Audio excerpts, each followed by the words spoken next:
the mice is like this. It says in this week's parsha, Vayedaber Hashem el Moshe Leimer Pinchas ben Elazar ben Aaron HaKohen Heishiv es Chamosi me'al b'nei Yisrael Bekanoyas Kinosi b'soicham.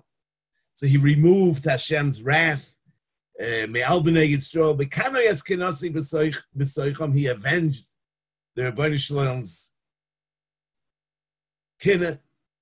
V'loy chilisi as b'nei Yisrael b'kinasi lochein emoir hineni noisein loy as brisi shalom, the covenant of peace. V'hoisa loy ulazare achrov bris kahunas olam tachas ashekine loy kov. Rashi says brisi shalom shetehei loy lebris shalom. This bris of kahuna should be to him a bris of shalom. Ka'adam amachzik toiva v'chanus l'misha oisa imei toiva. Afkan pirish le'akadosh baruch hu shloi moisav. Not clear what exactly that means. And Rashi explains that the bris kahuna soilam is because even though kahuna was already given to the Zera Aaron, but it was only Aaron ubanav shenim shechu imoi ulesoil doiseihem she Yoilidu Achar he Moshchon, but Pinchas was born before, and he wasn't Nimshech, and therefore he wasn't a Kohen, and this is where he becomes a Kohen. Now, you know that in general we find that the bris of Kahuna is referred to as a bris of Shalom. In Malachi, the pasuk says, "Va'ato aleichem hamitzvah hazois hakoyanim liyois brisi es Levi." Omar Hashem Tzvokois, Brisi Hoiso Itoi Hachayim Vahasholon. So you see that the bris of Kahuna is considered a bris of life and peace. Now we understand why Aaron is shaykh to this bris, because the Mishnah says Aaron was an Oyhev Sholom, Veroidev Sholom, Oyhev es Habrius, Umekarvan LaTorah. So it's appropriate that he's the one that gets the brisi shalom, as it's mefurish in the hemshich hapsukim in Malachi. It says about Aaron, b'shalom uvemishor holach iti v'rabim heishiv me'ovay. But we wonder, Pinchas, he becomes a kohen through this act of kanos. Rashi says, tachas ashekine le'leikov b'nokmoi es nikmasi Bekitzfoy es haketzef shehoyo li liktzoif. So, how does this serve as a reason for receiving the brisi shalom? But you know that already, Aaron Ubanov, we find the l'chayra a davar v'hipuchoi. We find a tarta de sasri. We find on one hand, Aaron is considered to be the embodiment, the personification of Chesed. The Medrash says in Parshas Shemois on the pasuk Vayelech Vayifgishehu Bahar Ha'Elokim. The Medrash says when Moshe and Aaron meet, Chesed ve'emes nifgoshu, Tzedek ve'sholom noshoku. Chesed ze Aaron. Shenemar ulelevi omar tumecha v'urecha leish chasidecha. So Aaron is the man of chesed, ish chasidecha. Moshe represents emes. Aaron represents chesed. Sholom ze Aaron. B'sholom uvemisha halachiti. So Aaron is chesed, Aaron is sholom. But on the other hand, we find in Parshas V'zois HaBrocha about Aaron and his children, Ha'omer la'aviv ule'imoi lo'i ra'isi, ve'es echav lo'i hikir, ve'es bonov lo'i yodo. So we find not only shalom and not only chesed, but also on the other hand, a tremendous amount of achzorius, we would say. I mean, they were ready to kill their own family after the Chet HaEgel. So how does it really come together? The chesed and the shalom of the Oyev Shalom, Eroid of Shalom, with the extreme cruelty l'chayra of ha'omer la'aviv u'la'imai lo'ire isi. That's echav lo'hikir, that's banav lo'yoda. But you know, the Gemara in Megillah Daf Yud says, Amar Reb Shmuel bar Nachmani, Amar Rabbi Yonason, Kol kalo shehitznua bebeis chamiyah, a daughter-in-law that's tzanua in the home of her father-in-law, zoicha v'yoitzin mimena melachim u'neviim. She's zoicha that there will come forth from her kings and prophets. Minolan, from where do we know this? Mitamar. Diksiv, vayachsheveha lezoina ki kisses aponeha. Yehuda considered her to be a Zaina because she covered her face. Asks the Gemara, Mishum the kisses apanea by Yachshevel the Zaina. I mean, Adrabah, kisses apanea is tznius. Ela Mishum the kisses apanea bebeis chamiha. V'loy have a yodala. Zachsa v'yotzu v'mena malachim and avim, as we go on to explain. So, Tamar, Yehuda considered her a Zaina ki kisses apanel all along when she lived in her father-in-law's home. He never saw her face. And therefore, now when she was standing on the Parshas Drachim with an uncovered face, he didn't recognize her. So this is the source from where we learn that Kol Kala Shehitznua Bebeis Chamiyah Zoicha V'yoitzim Mimena Malachim Uneviim. Now, it's kind of interesting that the Hashgacha set up that the source from which we learn the tremendous mile of tznius is from a place where Tamar actually acted not tzniustic. I mean, here she was uncovered. But from here we figure out, why didn't he recognize her? Because in the past she was tzinua. But why are we learning the mile of tznius from a case where there was no tznius? And it's not just the biblical source. It's also, how did it come about that yotzu mimena melachim u'neviim? Through what happened over here.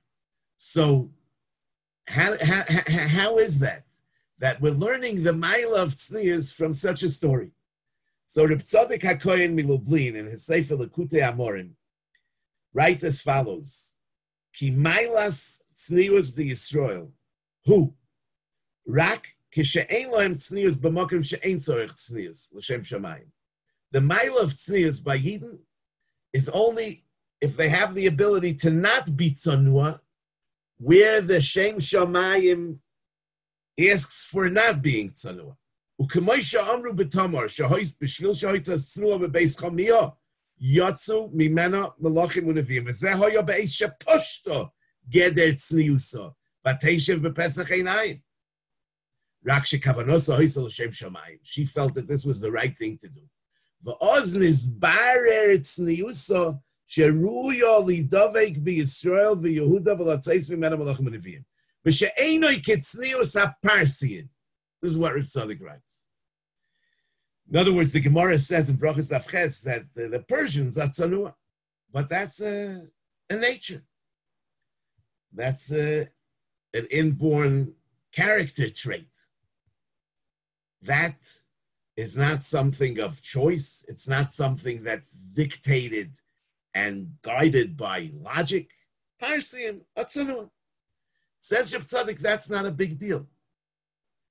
The big deal is when one has midois toivos. Midois mean measures.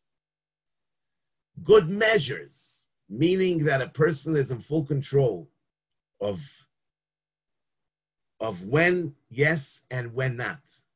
When a person could be not tzanua and could be yes tzanua, all depending on the dictates of seichel, of Torah, of logic. And that's why we learn, when do we find out that all those years that she was tsanua bebeis chamiyah has meaning, has value? We only find it out when she actually takes the cover off, because we see that she could take the cover off. So when she doesn't take it off, she's doing it for all the right reasons. It's not just because she's shy. It's not just because that's her nature, but it's because she's doing what's right. And when what's right is to do the opposite, she does the opposite. It's always lefi hamokoim hasman v'ha'inyan. It's not just blindly following in one way. You know, Esther Hamalka, when she says, "Vani loy nikresi lovoy el hamelech zeh shloishim yoim," and therefore she's afraid to go to Achashverosh. So what does Mordechai say? Ki im hachreish tachrishi ba'is hazois revach v'hatzola yamoid la Yehudim mimokoim acher va'at ubeis avich toiveidu. So we understand that she deserves to be punished if she doesn't stand up for her people at this time of crisis. But what does it mean that beis avich? Why should they be held responsible for the fact that she is not going to Achashverosh? But you know, Esther, one of her big milas was the mila of shtike. She knew how to be silent. As the pasuk says, Ein Esther magedes moiladeta ve'esamo. And the Medrash says in Esther Rabbah, Melamed shetofsa shtike ba'atzma. She held on to silence. Kerachel zekeinosa, like Rachel, her grandmother, shetofsa pelach shtike, who didn't reveal the simonim that night. And Omdu kol gdoile zara b'shtika. So from Rachel on, all the great descendants of Rachel had this ability to be silent. Rachel tafsa pelech shtika ra'asa sivlo yoiseh b'yad achoisa v'shoska. Binyamin bena tafas b'shtika. Teda she'avnoi hoisa b'choishen. What was it? Yoshve. Loimer. Yoideya hoyo b'mechiras yoisei v'shoisek. Yosh pe, yesh pe v'shoisek. Shol ben beno v'esdvar hamalucha lo higit. Esther ein Esther magedes molad to v'esama. So you see that shtike was something that ran in the family. From Rachel on. Kol gdoile zara were toifes the pelech shel shtike. So Mordechai is saying to Esther, listen, im hachreish tachrishi be'es hazois. But atu beis avich toivedu, because this is going to be a pircha on the shtika of aladoris. Now it's going to become clear that the shtika is not guided by logic. The shtika is just a shtika. It's just thumb silence, and then it has no value at all. So this will undo the mila of. Yeah, it wasn't the simonim. It's that she she saw her sister marrying Yaakov and she was shoisik.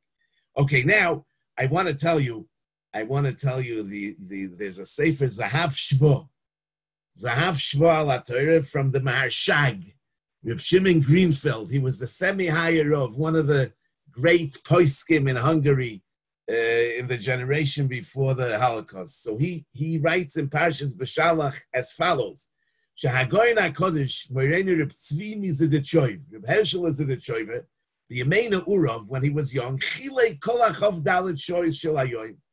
He set up all the 24 hours of the day, V'kosav al Aniyor, and he wrote on a paper, Shebizman Hazeh Yilmoid B'chol Yoim Inyan Zeh, B'zman Acher Inyan Acher.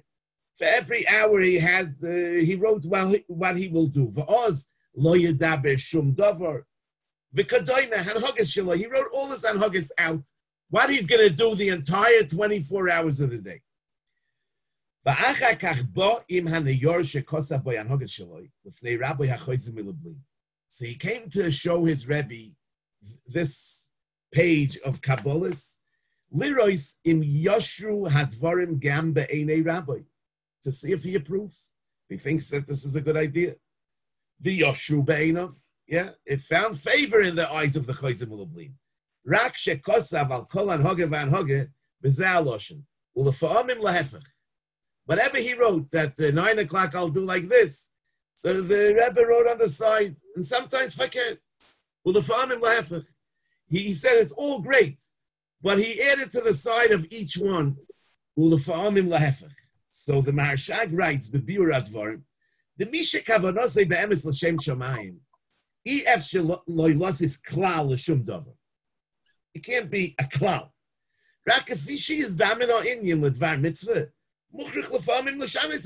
Sometimes you have to be flexible. I mean, you can't always do the same thing.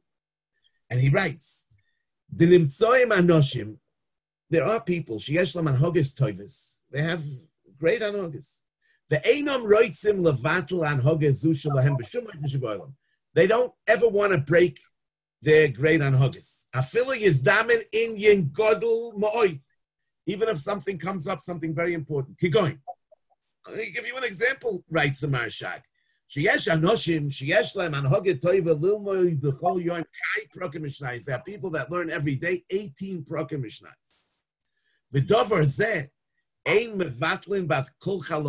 For no money in the world would they break this minig of learning 18 prokim mishnayos every single day. Sometimes it can happen. You have to go collect money for tzedakah. Pidyon shvuyim, the kadoim. V'ha'anoshim alolu, im yelchu likvei tzedakah, lo yamtzi lehem azman, l'mudachai program mishnayis. The guy realizes if he's going to go collect money now for tzedakah, he's not going to manage to do his 18 program mishnayis. V'lazois ein hoilchem likvei tzedakah, so they don't go.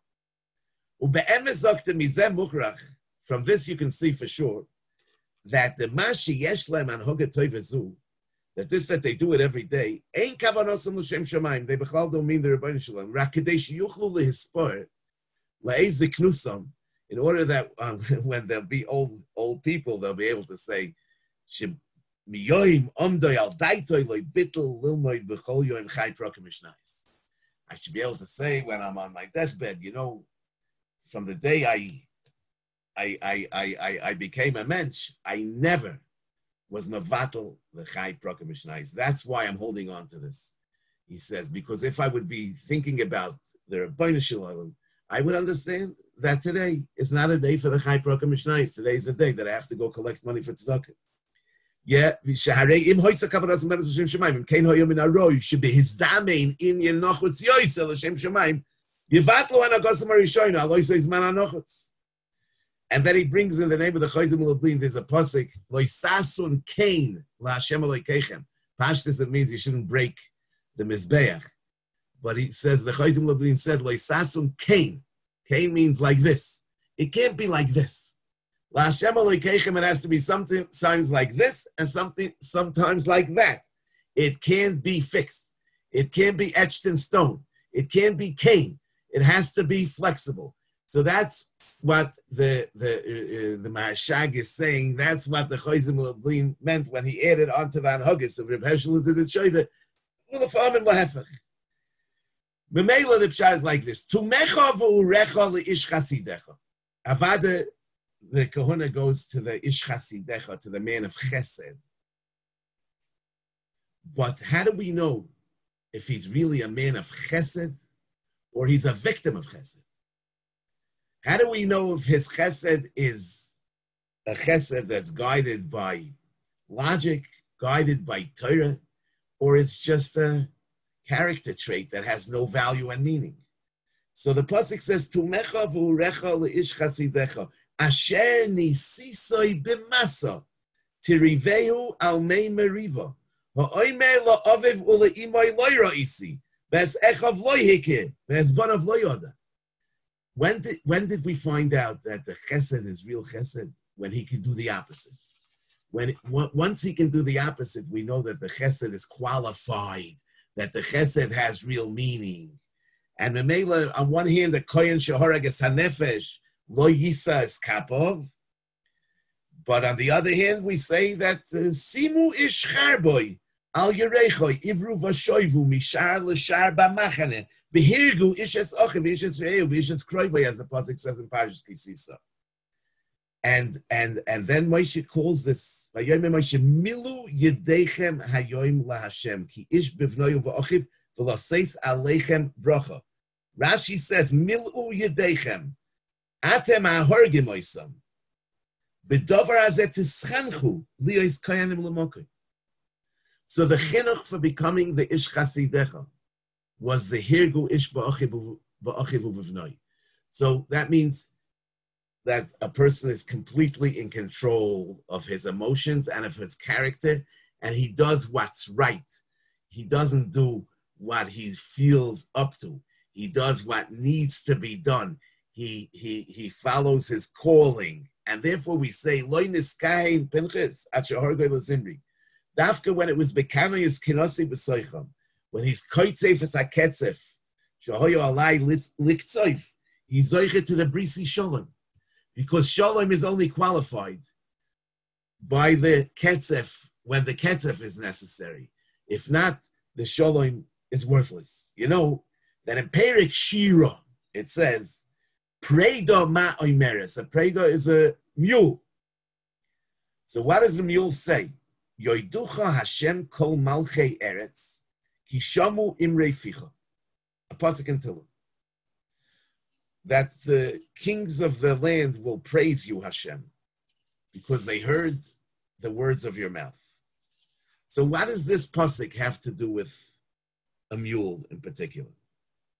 So you know, in the beginning of Sefer Malachim, when David is appointing his son Shlomo to replace him as king, the pasuk says, "Vayomer hamelech lohem, k'chu imochem es avdei adoinechem, v'hirkavtem es Shlomo beni al hapirda asheli."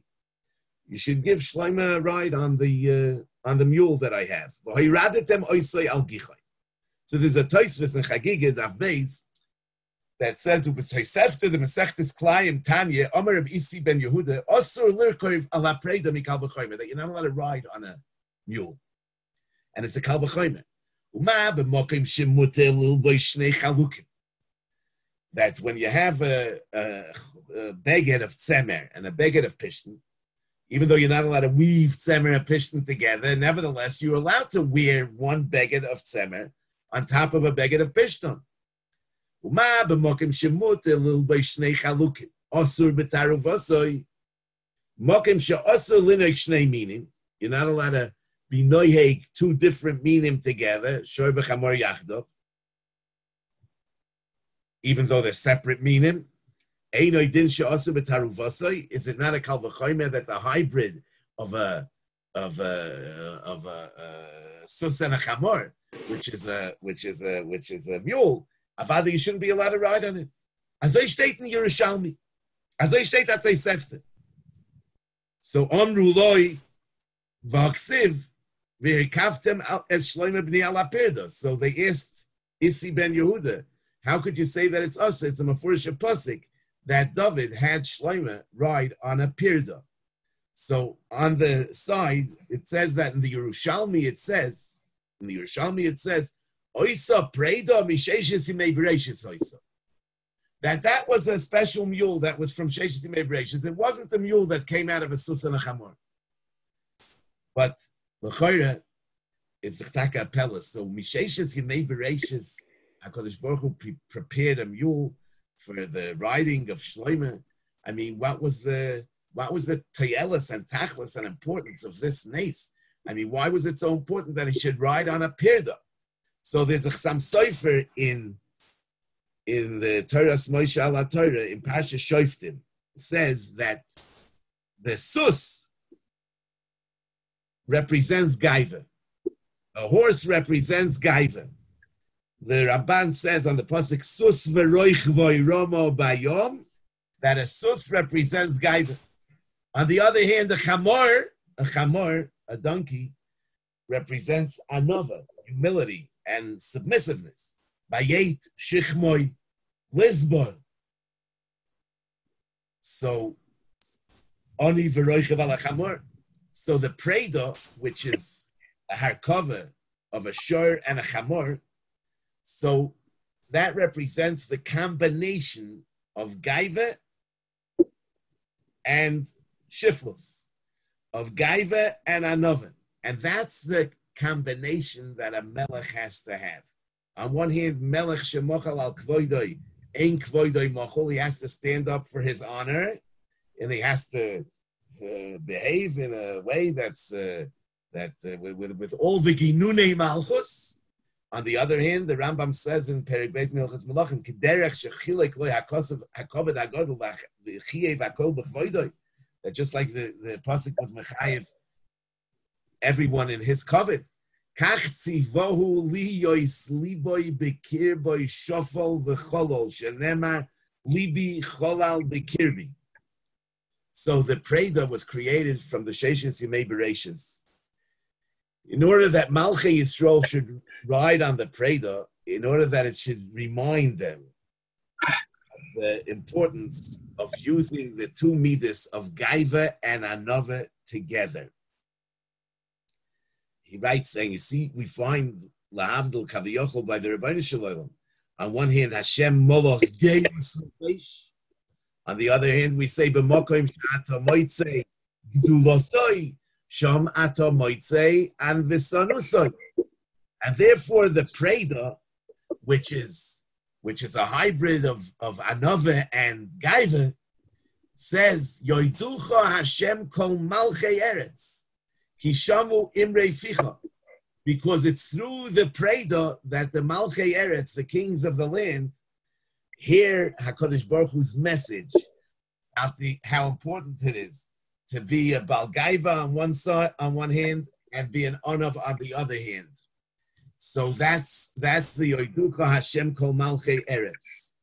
You know, the Gemara says above Metzia that one day on Daf Pehei Amud Aleph, one day the Rebbe's maid was sweeping the house, and there were rats, and someone was sweeping them.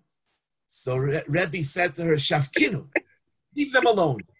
Ksiv v'racham al kol ma'asav." So one should have mercy even on rats. On the other hand, Rebbe, we find in Bava Basra Daf Ches that Rebbe opened up the oitzris, of food in the Shnei B'tzoros in years of famine. And he said, Yikonsu Balei Mikra, Balei Mishnah, Balei Gemara, Balei Halacha, Balei Hagoda, Aval Amei HaOretz, Lo Yikonsu. Dochak, Reb Yonasan ben Amram v'nichnas, Amalei Redi Parnaseni, Amalei Karisa. Did you read Psukim? Amalei Lav. Shonisa, did you learn Mishnayos? The order is interesting. Amalei Lav. It came b'ma farnesach. I mean, so in what marriage should I feed you? So he said, "Parnaseini kekelev ukaorev." Parnasei. So he gave him food. Also the nofak Yosef Rebbe become its star. Oily shenasati piti lamoretz. I'm not saying that we could understand this Gemara on a parsha level, but I'm just trying to bring out that the same Rebbe who had Rachmanis on the rats, when his maid was sweeping the rats, and he said, "V'racham aval kol ma'asav ksiv," over here he wasn't willing to give the food only to somebody who was at least a Baal Mikra, and he felt bad that he gave this Jew from the food. So you see that it's not just about character traits. It's about what logic dictates needs to be done. So the Malki Rabbanon also have the combination of conflicting Tchunois HaNefesh.